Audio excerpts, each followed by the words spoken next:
Sa ating headline, na pasagin niya yung kanyang katahimikan. Pagkatapos ganyan yung marinig natin. Ang nakita ko, hindi man lang niya in-explore yung lahat ng available resources, di ba, na pwede gamitin. Lalo na yung provision ng mutual facility dahil banggaan sa Recto Bank tinawag na isang maliit na maritime accident lamang ni Pangulong Duterte. Mga senador dismayado sa pahayag ng Pangulo. And I do not now issue a statement because there is no investigation and there is no result. Then the only thing that we can do is to wait. Pangulong Duterte bibiyahe patungong Thailand para dumalo sa 34th ASEAN Summit. Banggaan ang barko ng China at Pilipinas sa Recto Bank, posibleng matalakay. Mga opisyal ng Kapa Ministry International Incorporated sinampahan ng reklamo ng Securities and Exchange Commission dahil sa pagkakasangkot sa investment scam. WellMed Dialysis Center binawian na ng accreditation ng PhilHealth dahil sa issue ng ghost dialysis treatment. 7 milyong pisong halaga ng shabu nasabat ng NCRPO Regional Drug Enforcement Unit sa Mandaluyong City kagabi. 3 katao arestado. Sa balitang abroad, dating Pangulo ng Egypt na si Morsi pumanaw na. Biglang nawalan ng balay sa korte.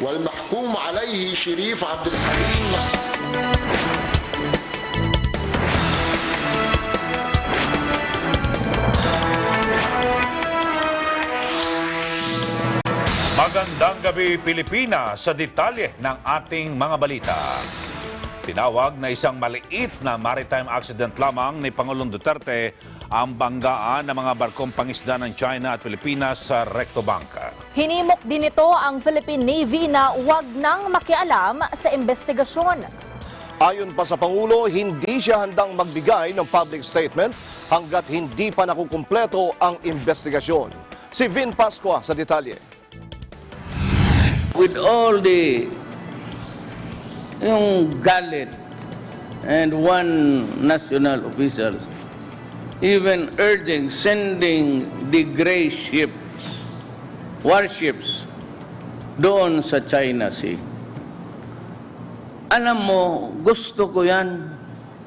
Kung ako lang ang pipiliin nyo, gusto ko ng action. But I am not in my boyhood age anymore. Ito ang matapang na pahayag ni Pangulong Rodrigo Duterte isang linggo matapos mabangga ang bangka ng Pilipinas sa fishing vessel na pagmamay-ari ng China. Sa kanyang talumpati sa ika-121 anibersaryo ng Philippine Navy, sinabi ng Pangulo na ang banggaan sa pagitan ng dalawang vessel ay hindi magdudulot ng anumang hindi pagkakaunawaan. You do not send gray ships there. Banggaan lang ng barko yan. Do not make it worse because that's a fertile ground for alam ninyong mga sundalo, miscommunication yan, patay na. And we are not yet as ready. And we can never be ready in nuclear war. Bunsod nito, ang paanyaya ng Pangulo sa Philippine Navy, huwag makialam sa gagawing investigasyon sa itinuturing niyang maritime accident. And I do not now issue a statement because there is no investigation and there is no result. Then the only thing that we can do is to wait and give the other party the right to be heard. Importante yan eh. Do not allow a little maritime accident or intentional na go to dalawang bangka lang yan. Now you go there and create a tension. I said, hindi ako na presidente na papayag na. If we have to die, we must have to die in the correct way and to die with dignity. Ipinaliwanag naman ng Pangulo na may mga patakaran sa pagsasaayos ng kaguluhan sa karagatan. You know, we are ruled as a civilized nation and as members of the community by the laws that govern whatever happen in the seas as we go along our business. There will be rules for a military confrontation. There will be rules for a mistaken identity attack. There is a rule for fishermen's boats. There is a rule for an aircraft carrier bumping a bangka boat, a fishing boat. Una nang nagpaliwanag si Presidential Spokesperson Salvador Panelo sa issue at sinabing nananatiling nagbabantay ang Pangulo sa insidente. Para sa Eagle News, Ven Pascua, I am one with 25. Samantala, mga senador, nagpahayag naman ng pagkadismaya sa naging pahayag ni Pangulong Rodrigo Duterte sa binanggang barkong pangisda ng mga Pinoy sa Recto Bank. Ang buong detalye ng balitang yan sa report ni Mean Corvera. Dismayado ang mga senador sa pahayag ni Pangulong Duterte na simpleng aksidente lang ang nangyaring banggaan ng barko ng mga mangingisdang Pinoy at China sa Recto Bank. Para kay Senador Ping Lacson, nakakainsulto ang pahayag ng Pangulo at tila self-limiting course of action lang na pakikipagyera ang nakikita nitong solusyon sa problema. Na pasagin niya yung kanyang katahimikan. Pagkatapos kayo yung marinig natin. Ang nakita ko, hindi man lang niya in-explore yung lahat ng available resources, di ba, na pwede gamitin, lalo na yung provision ng mutual defense treaty dahil Sinabi ni Lacson na tila nakalimutan ng Pangulo na may iba pang paraan bago ito sumuko tulad ng Mutual Defense Treaty sa pagitan ng Pilipinas at Estados Unidos. Mismong si US Secretary of State Mike Pompeo anya nagsabi na sa ilalim ng kasunduan may obligasyon ang Amerika at Pilipinas na gumawa ng hakbang sakaling may pag-atake sa anumang sasakyang pandagat sa West Philippine Sea. Agad namang nilinaw ni Lacson na hindi niya isinusulong ang pakikidigma sa China kundi iparamdam sa naturang bansa na may balanse pa rin kapangyarihan sa West Philippine Sea. Naniniwala rin si Lacson na nagsisinungaling ang China sa tunay na detalye ng nangyaring banggaan at nagkakaroon ng cover-up sa insidente. Actually, hindi naman tulong hihingi, kundi i-invoke mo lang yung provision ng Mutual Defense Treaty instead of just exercising his last option of surrender. Kasi resignation, parang resign yung kanyang statement na ano ipapadala ko doon na gigirahin natin. Hindi naman giyara yung option dito. And when we call on the United States to abide by the provisions of the Mutual Defense Treaty, it is not praying for World War III. Kasi yung sinasabi ng natin doon, yung mere presence of portion man lang ng Pacific Fleet, US Pacific Fleet, should be enough to project a balance of power within the West Philippine Sea. So hindi pwedeng mag-iisip-isip din yung China na basta na lang mambuli ng mga Filipino fishermen or mga miyembro ng ating Coast Guard or ng Philippine Navy. Binatikos rin ni Senador Risa Hontiveros ang pahayag ng Pangulo. Lumilitaw anya na maamong tupa ang Pangulo sa harap ng China pero matapang at mabagsik naman ito sa mga may hirap na mga Pilipino. Malinaw anyang walang inaasahang tulong ngayon ang mga mangisda sa pamahalaan. Para naman kay Senate Minority Leader Franklin Drilon, hindi na dapat pang palakihin ang issue kung sinadya man o aksidente ang banggaan. Ang malinaw anya ngayon ay may ginawang paglabag ang China nang iwan sa gitna ng karagatan ang mga mangisdang Pinoy na nangangailangan ng tulong.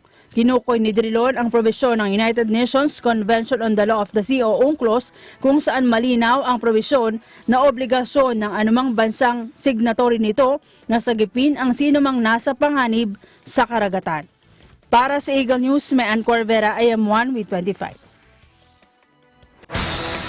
Sa kaugnay na balita, dapat magkaroon ng investigasyon ng Pilipinas at China sa totoong insidente sa Recto Bank. Itong sinabi ni Presidential Spokesman Salvador Panelo dahil sa magkakaibang bersyon ng kwento ng kapitan at kusinero ng bangkang pangisda na Gemver 1. Si Vic Sumintak sa detalye. Nagdududa ang Malacanang sa magkaibang bersyon ng kwento ng kapitan at cook ng FB Jumper 1 nang sila ay banggain ng Chinese fishing boat sa Recto Bank.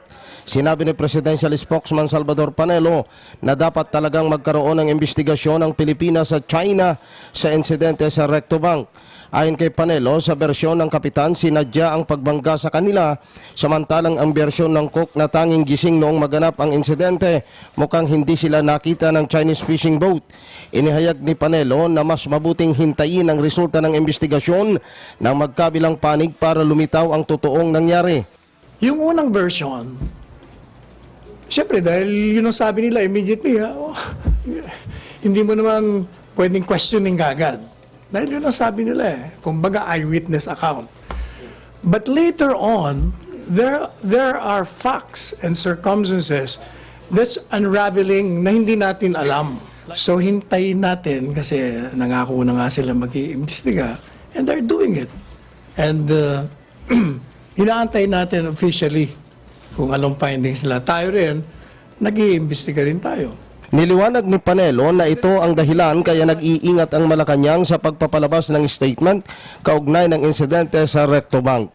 Vic Somentak, Eagle News, AM 125. Samantala, nagpaabot ng simpatya ang Chinese government sa 22 mangingisda na umano'y nabangga at pinalubog ng bangkang pangisda ng isang Chinese vessel sa Recto Bank. Patuloy ang ginagawang pag-uusap ng China at Pilipinas kaugnay sa insidente. Patuloy ring iginigit ng China na aksidente lamang ang nangyari sa pagitan ng mga bangkang pangisda sa karagatan. Pero gayunman tiniyak ng China na kanilang iimbestigahan ang usapin at sa pangalan ng kooperasyon at pagkakaibigan ay mareresolba ang usapin. Sa huli, nanindigan pa rin ng China na hindi basta iniwan ng Chinese vessel ang mga mangisda. Anila, umalis lamang ang Chinese vessel sa lugar nang makumpirma na nasa gitna ang mga mangingisda na mga kapwa Pilipino.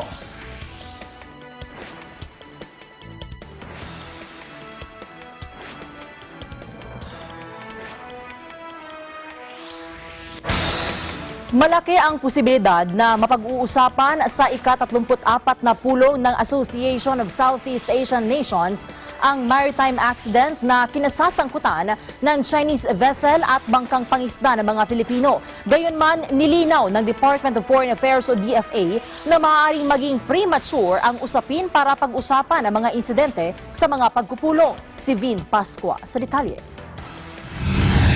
Posibleng matalakay ang insidente ng paglubog ng bangkang pangisda ng mga Pinoy na kinasasangkutan ng Chinese vessel sa Recto Bank sa 34th Association of Southeast Asian Nations o ASEAN Summit sa Thailand.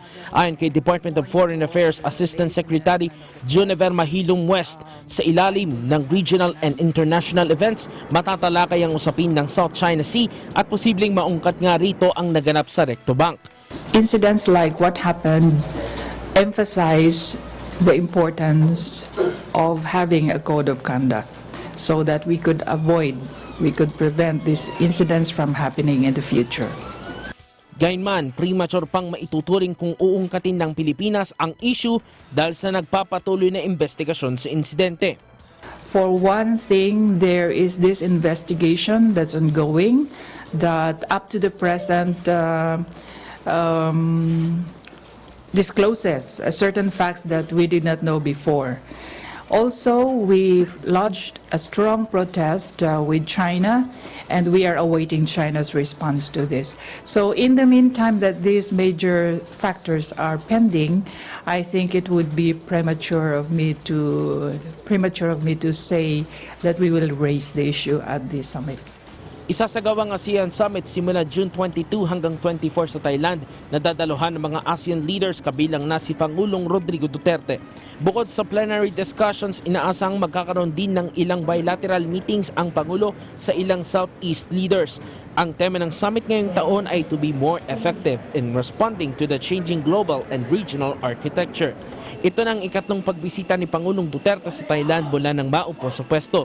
Kasama ng Pangulo, sina Foreign Affairs Secretary Teddy Boy Locsin, Trade Secretary Ramon Lopez, Social Welfare Secretary Rolando Bautista, Finance Secretary Carlos Dominguez III, Transportation Secretary Arthur Tugade, Tourism Secretary Bernadette Romulo Puyat at Agriculture Secretary Emmanuel Manny Piñol. Para sa Eagle News, Ven Pascua, I am one with 25. Abangan, Kapa Ministry sinampahan ng criminal complaint ng SEC.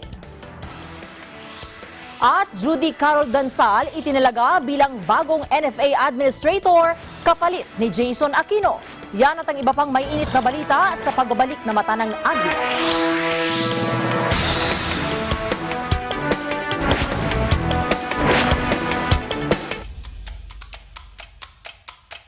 Sa pagbubukas ng ika-4 na season ng negosyo, asenso at iba pa, tila hindi lamang pinto ang nagbukas sa ating programa dahil malugod tayong pinatuloy sa bahay ng bago nating kasangga. Pinagkakatiwalaan sa pagninegosyo ang Department of Trade and Industry. Kaya naman papasalan natin ang buong Mimaropa para ipatingin, ipatikim, ipadama at iparinig ang iba't ibang kwento ng pag-asenso dahil sa pagninegosyo. Kaya naman linggo-linggo, alas 5:30 ng hapon, manood, matuto, magnegosyo.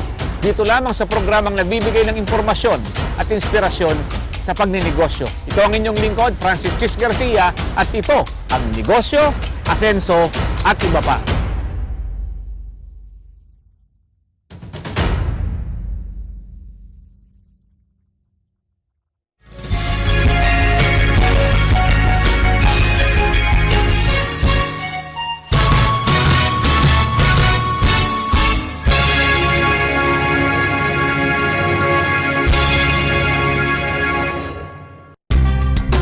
Mga maiinit na balita mula sa iba't ibang bahagi ng Pilipinas.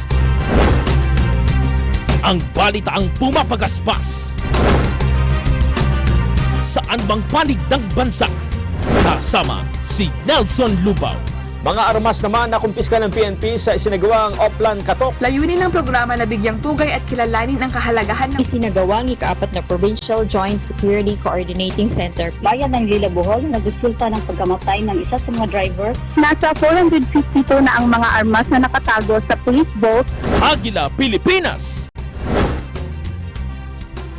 Lunes hanggang Biyernes, alas 10:30 ng umaga.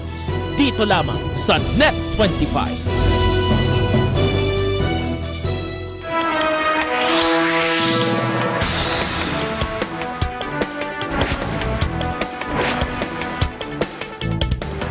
Sinampana ng reklamo ng Securities and Exchange Commission ang mga opisyal ng Kapa Ministry International Incorporated dahil sa pagkakasangkot sa investment scam. Pangunahin sa kinasuhan ng SEC, sina Kapa founder at President Joel Apolinario, trustee na si Margie Danao at ang corporate secretary na si Reyna Apolinario. Damay rin sa reklamo sina Marisol Diaz at Delfa Fernandico, Moises Mopia, Catherine Evangelista at Rene Katubigan dahil sa pag-promote sa investment scam. Mga reklamong paglabag sa sections 8, 26 at 28 sa ilalim ng Securities Regulation Code ang inihain laban sa mga Kapa officials.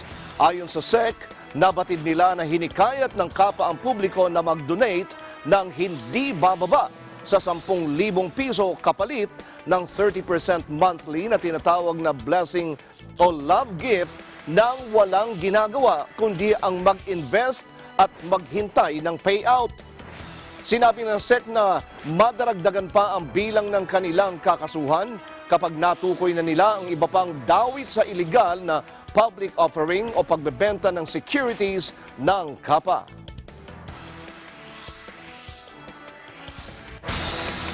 Sa iba pa ring balita, binawi na ng PhilHealth Insurance Corporation ang accreditation ng WellMed Dialysis Center sa harap ng kontrobersyal na ghost dialysis.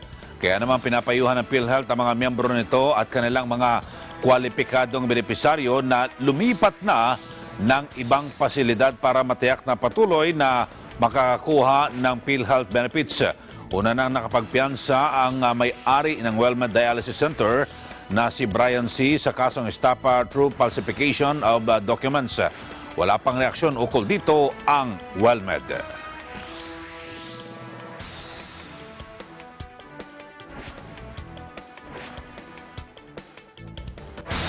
Itinalaga ni Pangulong Rodrigo Duterte bilang bagong NFA Administrator si Judy Carol Dansal, kapalit ni dating NFA Administrator Jason Aquino. Batay sa appointment paper na inilabas ng Malacanang, si Dansal ang magtutuloy ng iniwang termino ni Aquino simula noong July 2018 hanggang June 30 ngayong taon. Dati na itong nanungkulan bilang NFA Deputy Administrator for Marketing Operations. Unang sinibak sa pwesto ng Office of the Ombudsman si Aquino dahil sa issue ng smuggling ng 34 million pesos na worth na Vietnamese rice sa Cagayan de Oro City.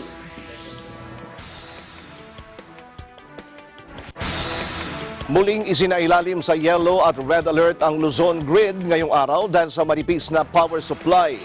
Batay sa abiso ng National Grid Corporation of the Philippines, epektibo ang yellow alert kaninang alas 9 hanggang alas 10 ng umaga, alas 11 hanggang alauna ng hapon, alas 3 hanggang alas 5 ng hapon at alas 6 hanggang alas 9 ng gabi. Habang ang red alert warning ay itinaas kaninang alas 10 hanggang alas 11 ng umaga at alauna hanggang alas 3 ng hapon.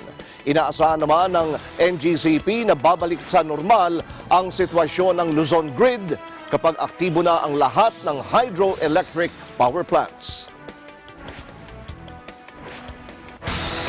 Sinuspinde ng Korte Suprema ang pasok sa lahat ng hukuman sa Maynila sa Hunyo 24, Lunes. Ayon sa Supreme Court Public Information Office, ito'y kasunod ng proklamasyon ng Malacanang na nagdedeklara sa June 24 bilang special non-working holiday sa lungsod. Ipagdiriwang sa June 24 ang ika-448 founding anniversary ng Manila. Samantala, kinansilan ng Supreme Court ang June 25 oral arguments sa writ of kalikasan petition kaugnay sa issue ng Scarborough Shoal. Ayon kay Supreme Court spokesperson Attorney Brian Kit Osaka, inilipat ang oral arguments sa July 2. Ang petisyon ay inihain ng grupo ng mga mangingisda sa Palawan at mga residente mula sa Zambales na naapektuhan ng kabuhayan dahil sa presensya ng mga barko ng China sa lugar. Una na nag-issue ang Korte Suprema ng writ of kalikasan pabor sa mga petitioner. Abangan, Pangulong Duterte hihintayin ang resulta ng investigasyon sa Recto Bank incident. At populasyon sa buong mundo posibleng umabot sa 9.7 billion ayon sa United Nations. Antabayan na ng mga balitang yan sa pagbabalik ng Mata ng Agila.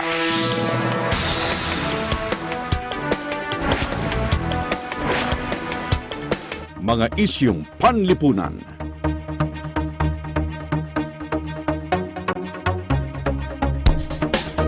Mga isyung pampolitika.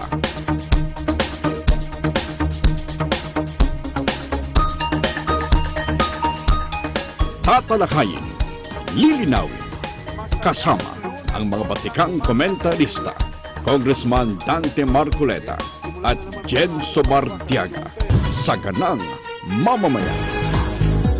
Lunes hanggang Biyernes, alas 8 hanggang alas 9 ng umaga. Hi! Ako po si Lilet. Lagi po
letters and music.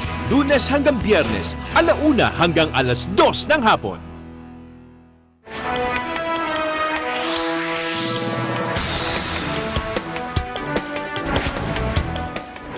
Sinangayunan ni dating Ambassador at Maritime Laws Expert Alberto Encomienda ang pananahimik at pagiging kalmado ni Pangulong Rodrigo Duterte kaugnay sa maritime accident sa Recto Bank. Anya, hindi rin kailangan ang US intervention sa Recto Bank accident. Si Eden Santos sa detalye. Tama umano ang ginawang pananahimik ni Pangulong Rodrigo Duterte ukol sa nangyaring pagbangga ng Chinese vessel sa Gemvir 1 fishing boat ng mga mangingisdang Pinoy sa Recto Bank.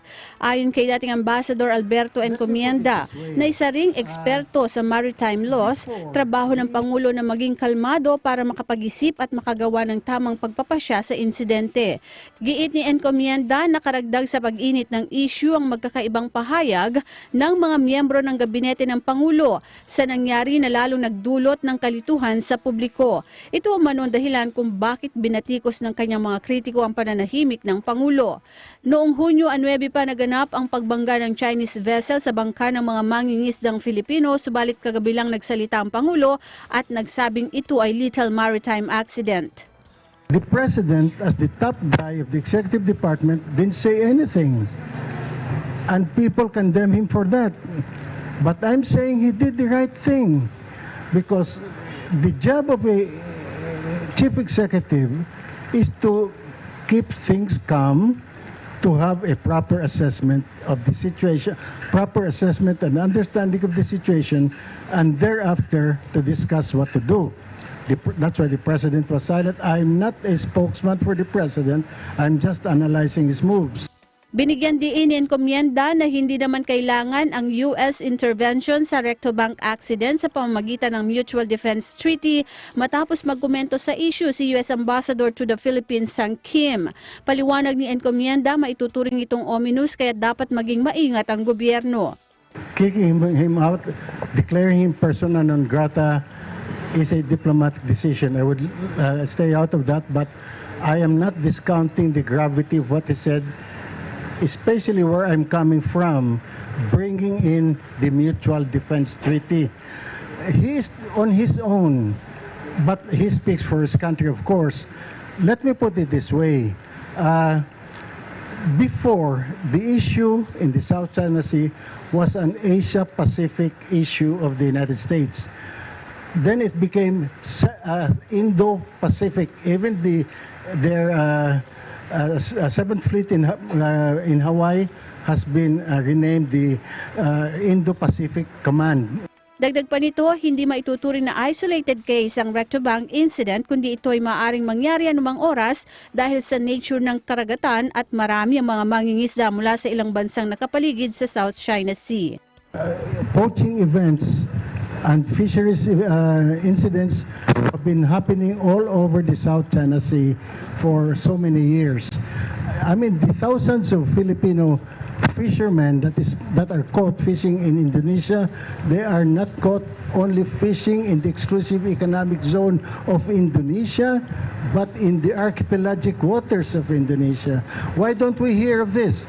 Because our naval commanders have a very good rapport with their counterparts in Indonesia, and if Indonesia catches Filipino fishermen, the commanders just talk to each other and they're released. That at this point, I like this event to awaken consciousness not on how evil China is, because China is not the only country fishing in the South China Sea aside from the Philippines, but how to govern the relations of countries around the South China Sea in regard to fisheries and the conservation and preservation of the marine environment and the sharing of non-fisheries resources. And that is UNCLOS based. At sakali umanong mangyari ulit ang ganitong insidente at magkaroon ng tamang pagtugon ng gobyerno, inirekomenda ni Encomienda na pumunta sa Ocean Governance Cooperation ng Pilipinas kung saan ay isang China sa miyembro nito. Para sa Eagle News, Eden Santos, IM1 with 25. 22 fiberglass boat ang nakatakdang ipamahagi ng Bureau of Fisheries and Aquatic Resources o BFAR sa 22 mangingisda na nakaligtas sa Recto Bank incident. Ayon kay BFAR Mimaropa Officer in Charge, Director Elizer Salilig, bukod sa bangka, makakatanggap rin ng marine engines at fishing gear ang mga mangingisda. Magbibigay rin ng tulong pinansyal ang Department of Agriculture sa mga mangingisda na pinangunahan ni Secretary Manny Piñol.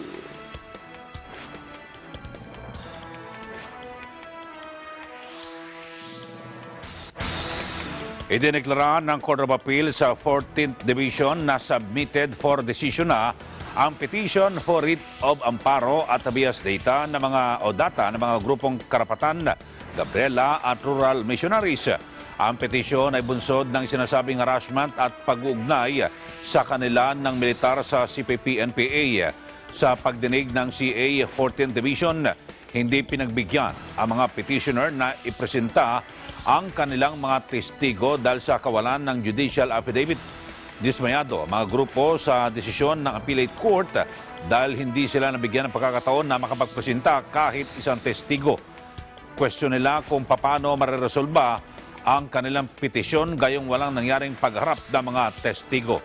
Tinawag naman ni Presidential Communications Operations Office USEC Lorraine Badoy at isa pa sa mga opisyal ng gobyerno na respondent sa petisyon na slappy at hindi handa ang mga petitioner.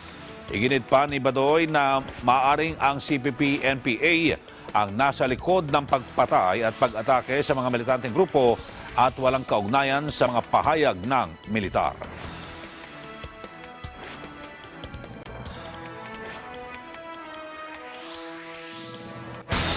Sa iba pa ring balita, posibleng pumalo pagsapit ng taong 2050 sa 9.7 billion mula sa kasalukuyang 7.7 billion na bilang ng populasyon sa buong mundo. Ito ang inilabas ng report ng United Nations o UN. Nakapokus ang paglaki ng populasyon sa India, Nigeria, Pakistan, Congo, Ethiopia, Tanzania, Indonesia, Egypt at Estados Unidos. Habang posible namang bumaba ng 2.2% o nasa 31.4 million ang bilang ng populasyon sa China mula 2019 hanggang 2050.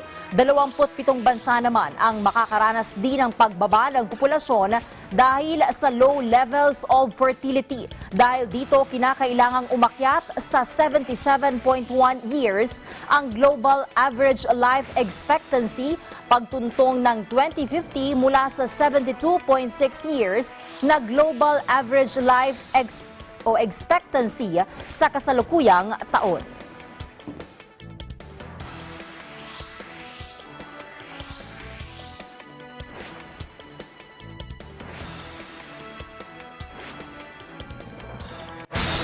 Magbubukas ng magandang oportunidad para sa industriya ng Real Estate Investment Trust dito sa bansa kapag tuluyan ng maplantya ang tax policy ng REIT law. Ang mga magandang balita rito, ang mga ordinaryong mamamayan maaari nang makinabang sa property investment. Si Gerald Rania sa detalye. Sa isinagawang 3rd Asia-Pacific Real Estate Investment Trust Investment Summit 2019, binigyan diin na nakatutok ngayon ang Pilipinas sa inaasam na pagbubukas ng magagandang oportunidad at pagkakataon na ihahatid ng industriya ng real estate investment trust market na patuloy ng umuunlad sa buong mundo. Simula nang maipasa ang REIT law sa Pilipinas, hindi maikakaila na marami ang naging interesado na real estate companies at nakapagtatag na rin ng REIT management companies, subalit pansamantalang nahinto dahil sa mga suliranin. Partikular na ang polisiya ng bansa sa taxation kung saan masyado manong mataas kung ikukumpara sa ibang bansa. Subalit sa pagkakataong ito, isang magandang balita para sa lahat dahil abot kamay na raw ang solusyon dito na tinutugunan na ng pamahalaan. So the REIT law came into effect sometime in 2009-2010. and the SEC drafted the IRR shortly after that. Unfortunately, it didn't gain much traction because of two critical issues. The first one was really the value-added tax issue, because the REIT law did not provide for any express VAT exemption on the capital contribution into the REIT. That means that if you're a real estate developer and you transfer your property into the REIT, you'll have to pay VAT for the transfer, and it's a significant 12%. And it makes the REIT structure totally unviable. There would be better incentives for you to just sell it to a third party or go and do an IPO if you're a real estate development company. Thankfully, it has been addressed under the train law, because the new tax, the amendment to the tax code expressly provides for VAT exemption for capital contributions into the REIT. Kung dati ay nasa 67% ang tax sa minimum public ownership ang sinisingil sa proposal ng Securities and Exchange Commission o SEC, sa Department of Finance pinabababa na ito sa 33%. Kasama na rin dito sa kahilingan ang pag-review at pababain na rin ang corporate taxes on capital markets, kasama ang stock transaction tax at initial public offering o IPO tax. The original timeline was first half of the year, so I think in the next few months it should already be out, because there's a strong mandate really to make the REITs work this year. The fact that the SEC is really keen on lowering the public float to 33%. Dahil dito, isang malawak at napakagandang pagkakataon para sa mga property investor ang inaasahang magbubukas ngayong taon sa Pilipinas kapag naplansya na ang palisiya. Dahil rin dito, tiyak na makakapag-inganyo o makakapag-attract pa ng foreign investor na malaki rin ang impact sa ekonomiya ng bansa. So the government also need to speed up the modernization of the REIT regime in Philippines to make those industry better. And actually, REITs normally in other countries, they normally include those core assets under their management. So you can see REITs is more stable and can provide a more attractive income as well. Sa Real Estate Investment Trust ay mabibigyang pagkakataon maging ang mga ordinaryong mamamayan na makapag-invest at lumago ang kanilang pera sa property investment. The REIT itself is a very attractive investment vehicle for many retail stockholders, and by that I mean the public stockholders, the average man on the streets like you and me. Typically we cannot afford to buy real estate, as an investment. It's not a feasible asset class because it's very expensive, it's difficult to manage, and it's difficult to dispose. And you're also talking about the tax impact of real estate transactions. You need to pay capital gains, you need to transfer ownership. So it's a very difficult asset class to access, but it's very profitable. As you know, real estate now is booming and the prices are increasing exponentially every year. The rental rates are increasing. But REITs allow you to own these assets indirectly through the shares of the REIT company, and the REIT company owning the property directly. And with the passage of the law and with the amendment of the IRR, and with real estate development companies putting up the REIT and offering their shares to the public, it will democratize ownership over these assets to as many people as possible. Para sa Eagle News, Gerald Dranyes, I am 1/25. Abangan! Halos 7 milyong pisong halaga ng shabu nasabat sa ikinasang drug buy-bust operation ng NCRPO Regional Drug Enforcement Unit. At permanenteng mobile phone numbers kahit lumipat sa iba pang mobile telecommunications network, epektibo na sa July 2. Ang detalye sa pagbabalik ng Mata ng Agila.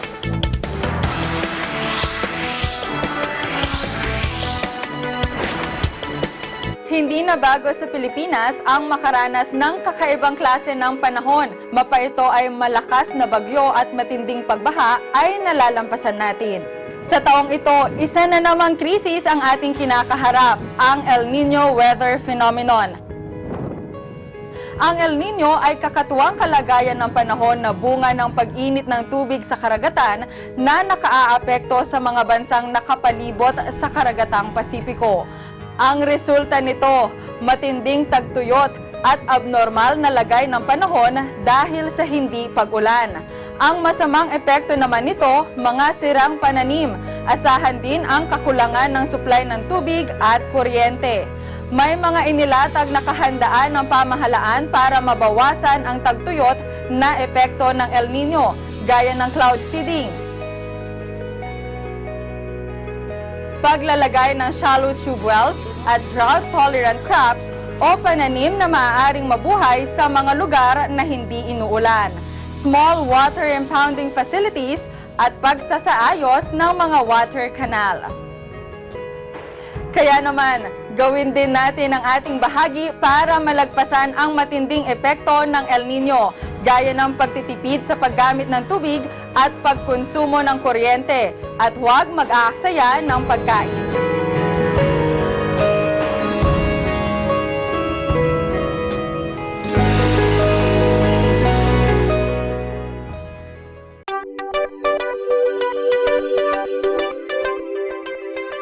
Para sa mga viewers namin sa Middle East at North Africa via OSN, hello sa inyong lahat dyan! Ako po si Alma Angeles at araw-araw tayong magkasama sa Eagle News International. Dito tayo sa Net25 at OSN, siguradong at home ka dito.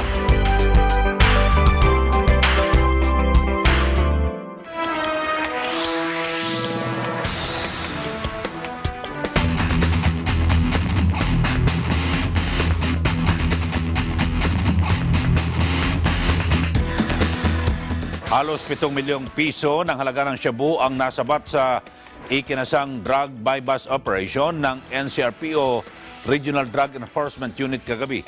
3 katao ang naaresto na napagalamang mga miyembro din ng syndicated drug trafficking gang. Si Erlo Bringas sa detalye.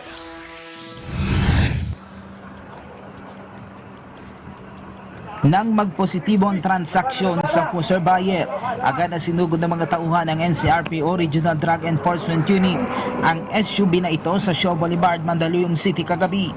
Pinadapa agad ng otoridad ang mga naabutan sa sasakyan ng mga sospek. Tumambad sa mga operatiba ang bulto-bulto ng shabu na ito nang mahalugog ang sasakyan. 3 kataong naaresto na kinilalang si Raihana Pontino, Alyola Sultan at Jasir Pangaga. Ayon sa pulisya, labas-pasok na sa kulungan ng mga naarestong suspect na kung saan kaparehong kaso din ang kinasangkutan ng mga ito. Itong nahuli natin na isang babae, dati na itong nahuli dati sa visa ng search warrant last year sa Pasig ng ating Regional Special Operation Unit sa pagbebenta rin or sa pag-possession of drugs, pati rin ng baril. Nakapag-piyansa lang siya, kasama siya ng ibang na-filean din natin ng kaso. Napag-alaman nilang miyembro din ng mga ito ng isang syndicated drug trafficking gang na Amin Boratong Group na nagdi-distribute ng droga sa Rizal, Metro Manila at iba pang mga lugar. Nasabat sa mga suspect ang 1,000 grams o 1 kilo ng shabu na may kabuang halaga ng 6.8 million pesos at 800,000 piso na budal money maging ang isang SUV na ginagamit ng mga ito sa pagdi-deliver ng shabu. Dagdag pa ni LSR, naniniwala sila na konektado ang mga nasabat sa mga nasabat din nila sa mga nagdaan nilang operasyon maging ng PIDEA na kung saan nakalagay sa isang Chinese tea bags ang shabu. Todo tanggi naman ng mga suspect sa paratang. Maharap naman sa kasong paglabag sa dangerous drugs act ang mga naarestong suspect. So with the arrest of this group, particularly itong babae na ginagamit ng grupo ng Amin Boratong group, na niniwala tayo na malaking kabawasan ito dun sa kanilang networks na area ng Metro Manila. But just the same, we have to pursue our investigation and find out yung kanyang pinagkukuhaan, pati na rin yung iba pa niyang pinagdadalhan. Para sa Eagle News, Erlo Bringas, IM1 25.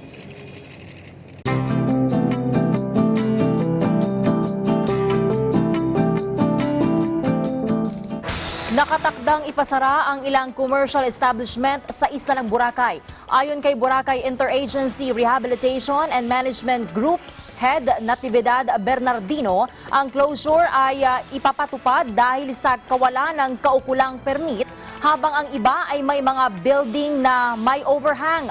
Ang isinagawa umanong operasyon nitong Lunes ay inaasahang masusundan pa. Pinapa-revoke rin ni Bernardino ang business permit ng mga establishmento na may paglabag sa 25+5 meter easement sa kalsada at baybayin na hanggang sa ngayon ay hindi pa nagsasagawa ng self-demolition. Sinisi rin ng ahensya ang dating OIC head ng Sentro Boracay dahil sa pag-issue ng compliance certificate sa mga may-ari ng nasabing building kahit na hindi pa natibag ang kanilang overhang. Ilan sa mga pinadalhan ng notices of violation ang pharmacy, cellphone shop, restaurants, grocery store, laundry shop at isang bangko.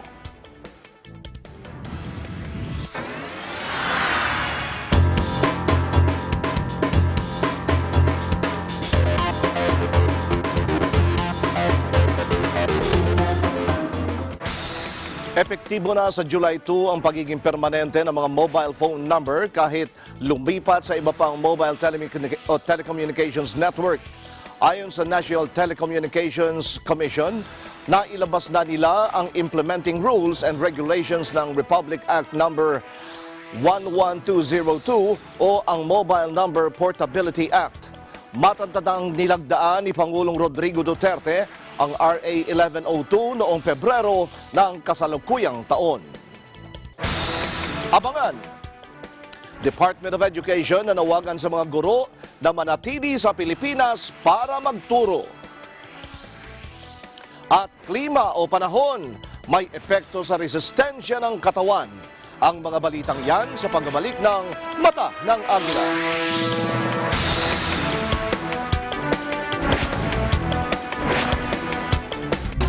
Mga maiinit na balita mula sa iba't ibang bahagi ng Pilipinas.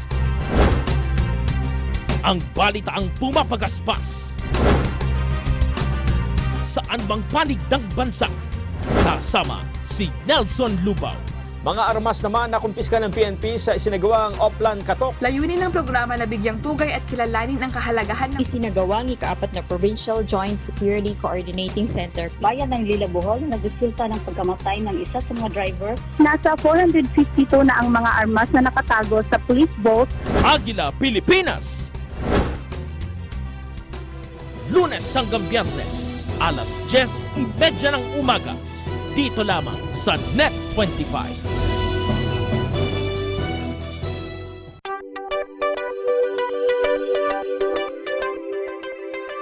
Para po sa mga viewers namin dyan sa Middle East at North Africa via OSN. Hello po sa inyong lahat dyan. Ako po si Eden Santos ng Approve dito sa Net 25 at OSN. Siguradong at home ka dito.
Nanawagan ang Department of Education at DepEd sa mga guro na manatili sa Pilipinas para magturo.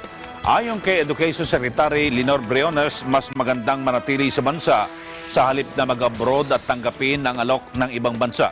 Nilinaw ni Briones na may karapatan namang mamili ang mga guro kung saan i-apply ang pagtuturo dahil sa isa itong basic human rights. Sinabi ito ng kalihim kasunod ng pagbubukas ng oportunidad para sa mga Pilipino teacher mula sa China at Thailand.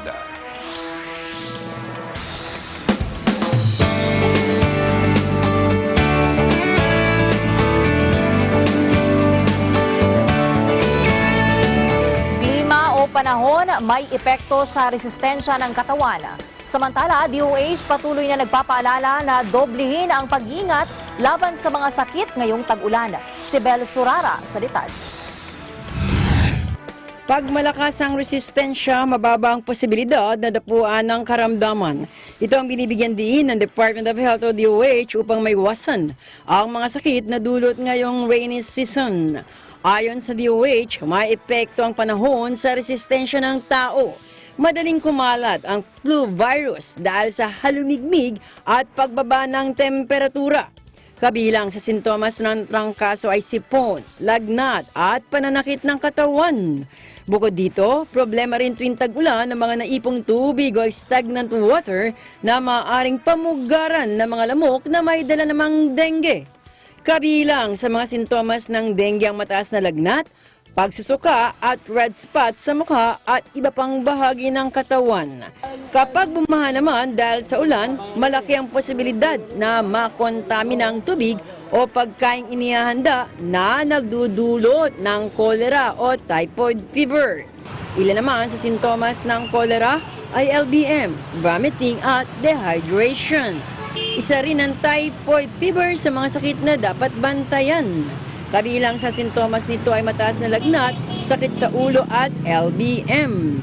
Payo ng DOH, palakasin ang resistensya sa pamamagitan ng tamang pagkain, exercise at pag-iwas sa masamang bisyo tulad ng paninigarilyo. Para sa Eagle News, Bel Sorara and I'm one with 25. Mahigit 300 individual ang namatay o namamatay dahil sa dengue sa loob lamang ng 5 buwan ng 2019. Ang datos ng World Health Organization o WHO Philippines mula January 1 hanggang May 18, 2019, nasa 303 ang kumpirmadong nasawi dahil sa sakit na nagmula sa kagat ng dengue-carrying mosquitoes. Pero pumalo pa ito sa 328 para sa unang 20 linggo o 20 weeks ng 2019. Higit sa 70,000 naman ang cumulative number o bilang ng mga suspected cases ng dengue sa buong kapuluan sa loob pa rin ng 20 linggo.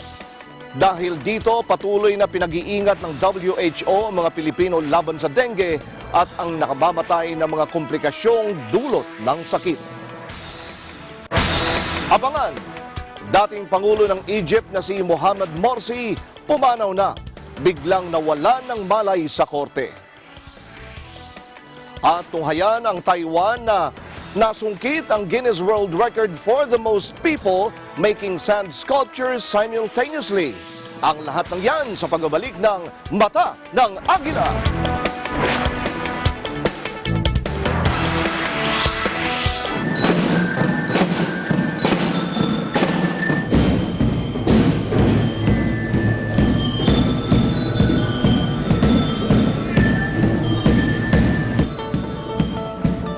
Now in its 51st year, Eagle Broadcasting Corporation has held various child care and development programs. With the support of participating organizations and sponsors, EBC conducted the following activities. Sports clinic program wherein basketball coaches and players taught students the importance of discipline. So if I say 3 claps, 2 claps, 1, 2, 3, 0. Confidence, Fire! Stance! and teamwork.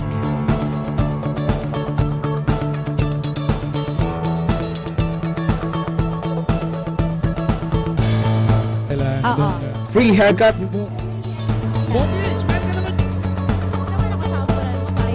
free massage,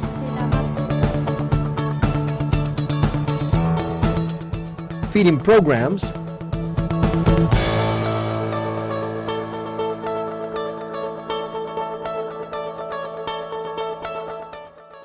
school supplies distribution,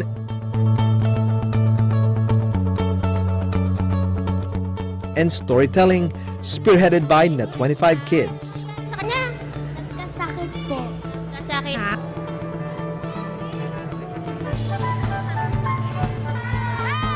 EBC Cares, enabling a better community.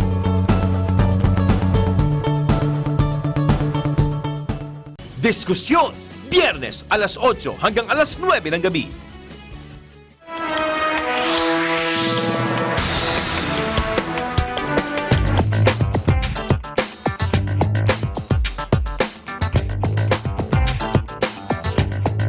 Limang Philippine chocolate brand ang kinikilala at nakakuha ng international recognition sa katatapos lang na 2019 Academy of Chocolate Awards na ginanap sa United Kingdom. Ayon sa Philippine Embassy sa London, kabilang sa Philippine chocolate brand na humakot ng parangal ay ang Auro Chocolate, Dollarage Food Products, Malagos Agri-Ventures Corporation, MS3 Agri-Ventures at Teo and Pilo Artisan Chocolates.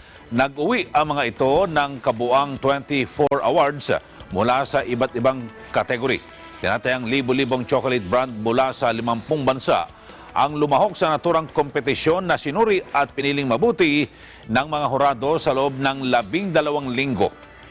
Noong nakarang taon nang makasungkit ng 5 awards, ang Malagos Chocolate mula sa Davao City.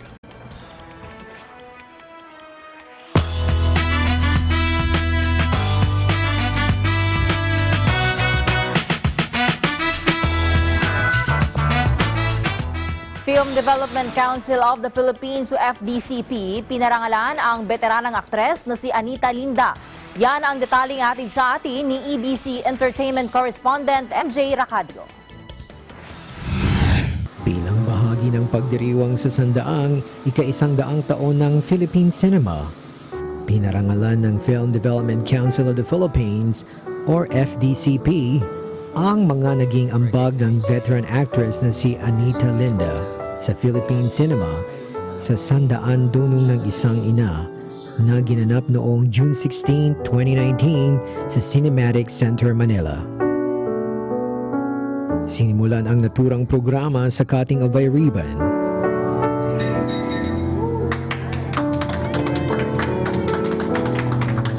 Na sinundan ng pagbibigay talumpati ng mga bisita ang programa, kabilang sina Ruel Pambid Jr., pamangkin ni Miss Anita Linda. Everybody in the family, siya talaga yung nag-serve na parang takbuhan. Every time may problema sa kanya talaga pumupunta. And she never turned anyone away. Maging ang magaling na direktor na si Adolfo Alex Jr. Yung ginawa po namin yung pelikulang Sirka, sabi lang niya po lagi sa amin ng mga artista kasama. Sabi lang niya po sinasabi na parang kaya ko pa ba? Hindi ko memorize yung script, natatakot ako. Pero pag nag-take na po, nasa kakalimutan pa po ng mga ibang ka-eksena kaysa sa kanya. At Lisa Niño, ang chairperson ng Film Development Council of the Philippines. Maraming salamat po sa lahat ng pagmamahal at dedikasyong ibinigay ninyo sa industriya ng pelikulang Pilipino. We will treasure all these movies that you have made, all 300 of them, and I hope that we can get to restore some of them para kung maipalabas natin sa selebrasyon natin ng ika-100 taon ng pelikulang Pilipino. Siguro talaga hindi kaya ng dibdib ko. Kasi salamat. Thank you. Thank you very much. Thank you. Thank you. Thank you. The Life of Anita, an exhibit, ay matutunghayan sa Cinematic Center, Manila hanggang Setyembre sa taong kasalukuyan.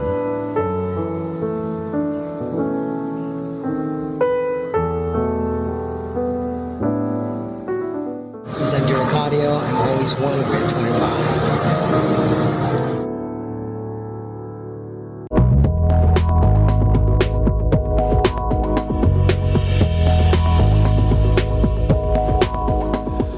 Buong Mindanao ang apektado ng Intertropical Convergence Zone o ITCZ. Dahil rito, magpapatuloy ang maulap na pawirin na may kalat-kalat na pag-ulan at thunderstorms sa Palawan, Caraga at Davao Region.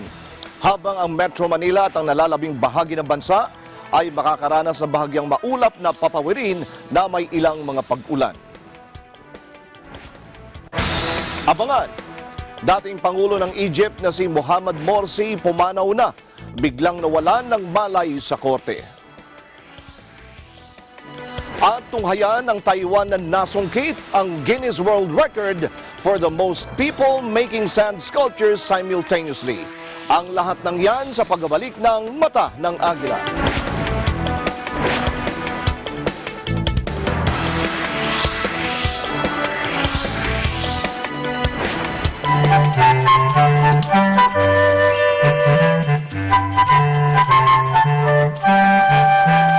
Hi everyone! Word Hope will be having all new episodes very soon. We can't wait for all of you to join us again as we learn many things. We will have loads of fun learning new words and values as well. So, stay tuned to Net25 Kids every Saturday and Sunday, 8:30 to 9 a.m. only on Net25.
Dito sa Net25 At OSN, siguradong at home ka dito.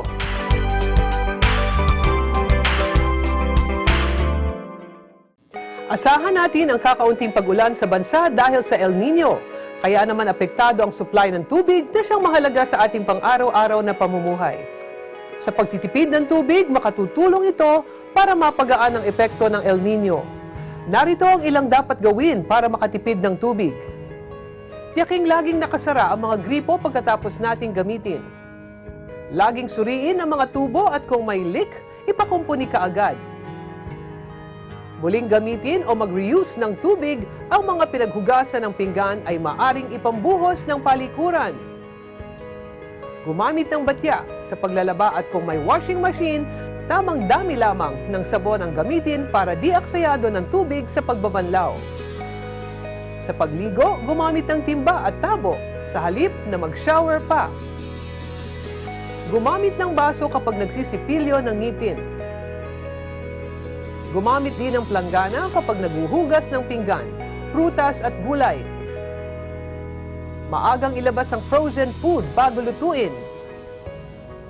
Magdilig ng halaman tuwing umaga o hapon. Kapag naghuhugas ng sasakyan, gumamit ng timba sa halip na water hose at basahan sa halip na sponge. Tandaan po natin, ang tubig ay mahalaga. Kailangan ang responsable at matalinong paggamit nito.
Diskusyon, Biyernes alas 8 hanggang alas 9 ng gabi.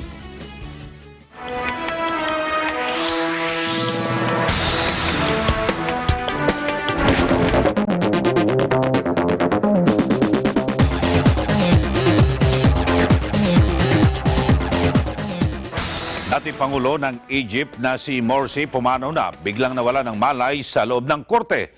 At search operation sa China patuloy matapos ang malakas na lindol. Ang News Abroad dihatid ni Vin Pascua. Pumanaw na ang dating Pangulo ng Egypt na si Mohamed Morsi sa edad na 67. Ayon sa local authorities, katatapos lamang ng pagdinig sa kaso nitong espionage sa korte nang bigla na lamang itong nawalan ng malay. Naitakbo ito sa ospital ngunit dead on arrival na si Morsi at wala pang ibinigay na detalye sa kung ano ang ikinamatay nito.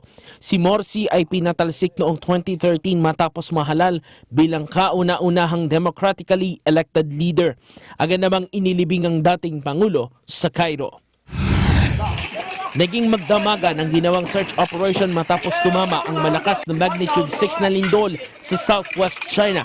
Ayon sa Chinese state broadcaster na CCTV, naging mahirap sa mga rescue worker ang pagsagip sa mga residente na natrap matapos ang mga paglindol. Nasa mahigit 4,000 ang inilikas sa ligtas na lugar matapos ang paglindol. 12 kataong naitalang casualty habang nasa 134 katao ang sugatan sa mga pagyanig. Nagpapagaling na sa mga local hospital sa lugar ang mga nasugatan. Inanunsyo ng Amerika na magsisimula na silang mag-alis ng mga illegal migrants sa kanilang bansa. Ayon kay US President Donald Trump, sisimulan na nilang iproseso ang mga illegal alien na naninirahan. Anya, sila ay kanilang paaalisin sa lalong madaling panahon. Bunsod nito, nakatakdang lumagda sa Safe Third Country Deal ang Guatemala upang mag-apply ang mga refugee status sa kanilang bansa at hindi sa Amerika. Para sa Eagle News, Vin Pascua, I am 1 with 25. Taus-puso namang humingi ng paumanhin si Hong Kong leader Carrie Lam dahil sa idinulot na political unrest para lang maipasa ang Chinese extradition bill. Sa kaniyang pagharap sa press, sinabi ni Lam na inaako niya ang lahat ng responsibilidad sa pagsusulong ng panukala. The concerns over the past few months have been caused by deficiencies in the work of the ASEAN government over the amendment exercise. I personally had to shoulder much of the responsibility. This has led to controversies, disputes, and anxieties in society. For this, I offer my most sincere apology to all people of Hong Kong.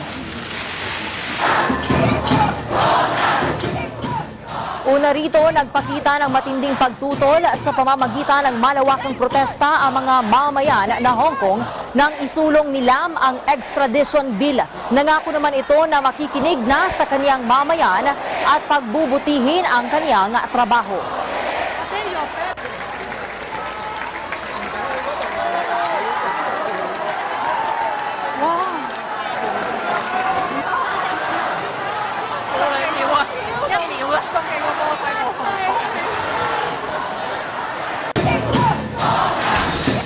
Abangan, Taiwan nasungkit ang Guinness World Record for the most people making sand sculptures simultaneously.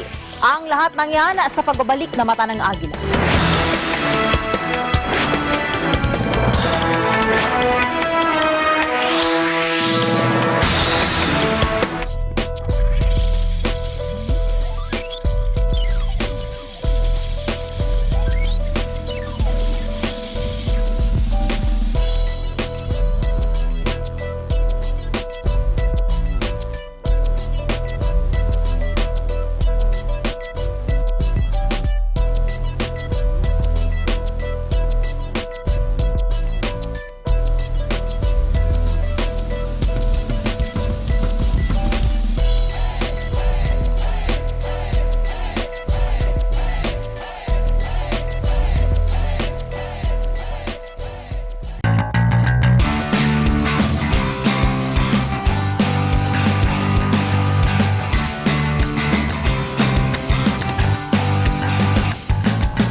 Para sa mga viewers namin sa Middle East at North Africa via OSN, hello po sa inyong lahat dyan.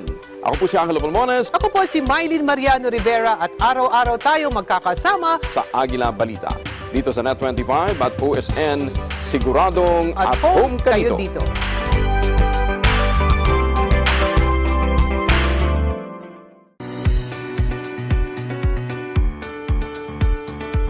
Hey guys, Marie here. I'm in Denver, Colorado, the Mile High City. Denver got its nickname the Mile High due to its elevation being 1 mile or 5,280 feet above sea level. For more fun facts such as this, tune in to Digital Nest on Tuesdays and Thursdays at 7:30 p.m. And don't forget to subscribe to our YouTube channel, Digital Nest EBC, to catch all the episodes right at your fingertips. I'm Marie Dumayak, EBC Colorado correspondent. I'm 1 in 25.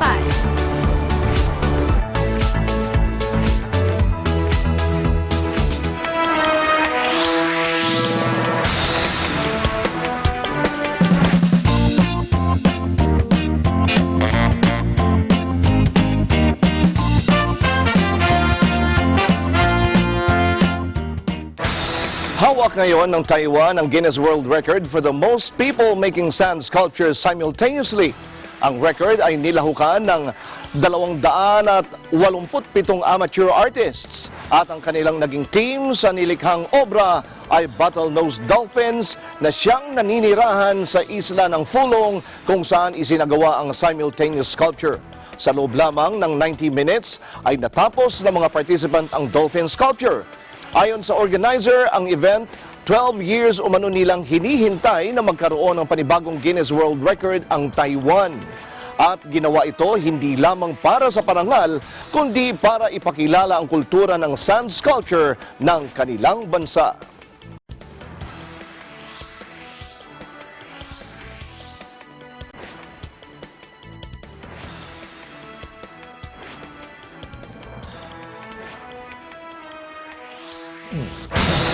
Galing ano, masyadong detail yung pagkakagawa. Kaya ng mga Pilipino yan dito. Oo naman. Kahit sa Boracay.